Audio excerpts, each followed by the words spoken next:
How you doing again? So today my topic is you are not the prize. You are not the prize. And why do I say that? Because for far too often, North American women have been told that they're the prize. You know, they're being put on a pedestal, and especially in today's day and age, women have been pandered to a lot.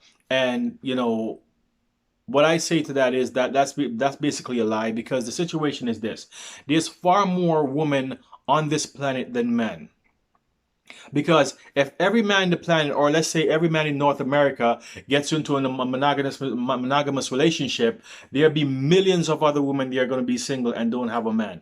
So when you are the majority, you are not the prize. Right? Men in this situation are basically we are like the minority, right? And when you are a lesser amount and you're not readily available, then you get the title as the prize because what the fact is there's not a whole lot, right? And when you lie to people so much, after a while they start to believe it because these are things you see on TV commercials everywhere you go. We're pro woman, pro woman, pro woman, right? And that is an idea that is a I guess some kind of a trend what we're going through right now where women are trending. So therefore, because you're trending, there's this belief that you're a prize. You're not a prize when you're readily available, right? You're a prize when you are not. Just as simple, just as a just talk about even the I value men, right? The one percenters, the five percenters. These guys are a prize because these guys are not readily available. Not every man on the planet is successful. Not every man on the planet is wealthy. So the one percenters and the five percenters are men that are or what majority of women are looking for. They're looking for a provider male that is very very well off and can pay for everything. She can go on multiple vacations within the year, go shopping spree, don't have to worry about paying for everything because he gets it covered. That's the kind of man that women are looking for. The high value man that Kevin Samuels talk about. Guys who are making the hundred thousands or above that in the millions, whatever, right?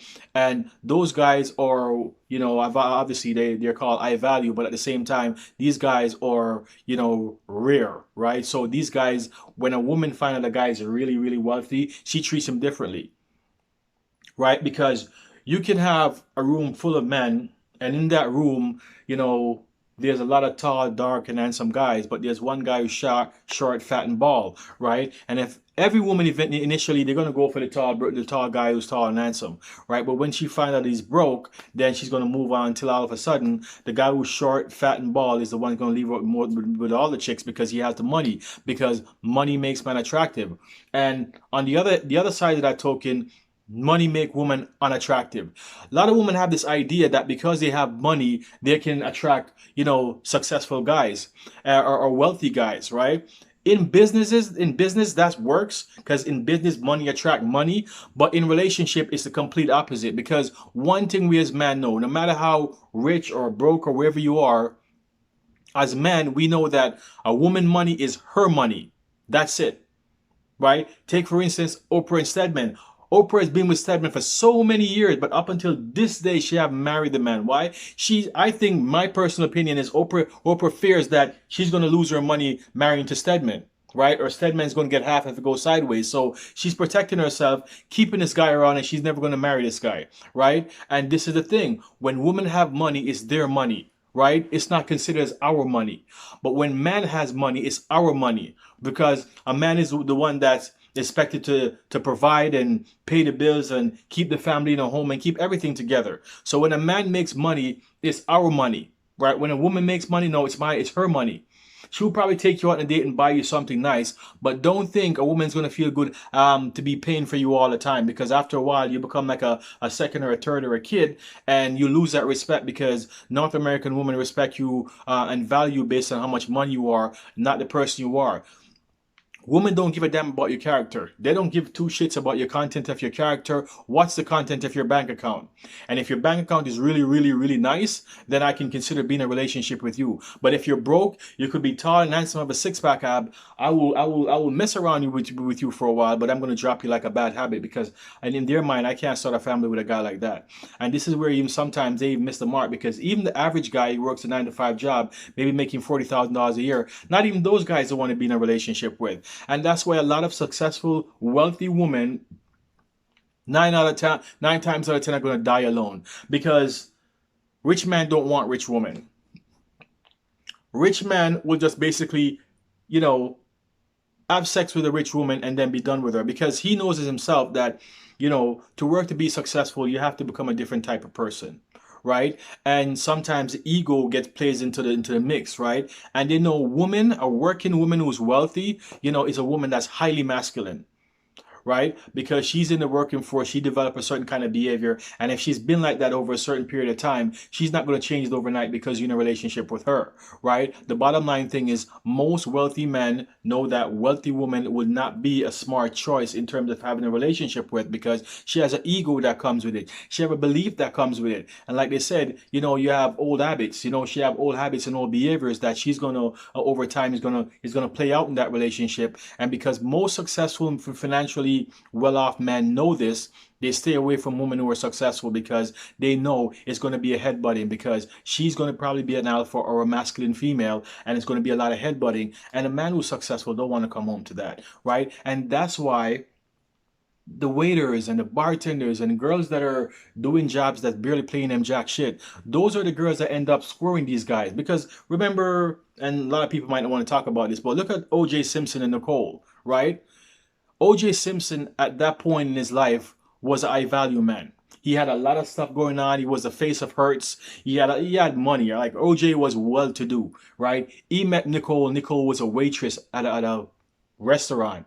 And you know what? He married her, and we know how the story played out, right? And this is the thing. When a lot of men who's wealthy, even in a relationship with their wife from way back when and they get divorced, 9 times out of 10, these men don't go look for a rich woman.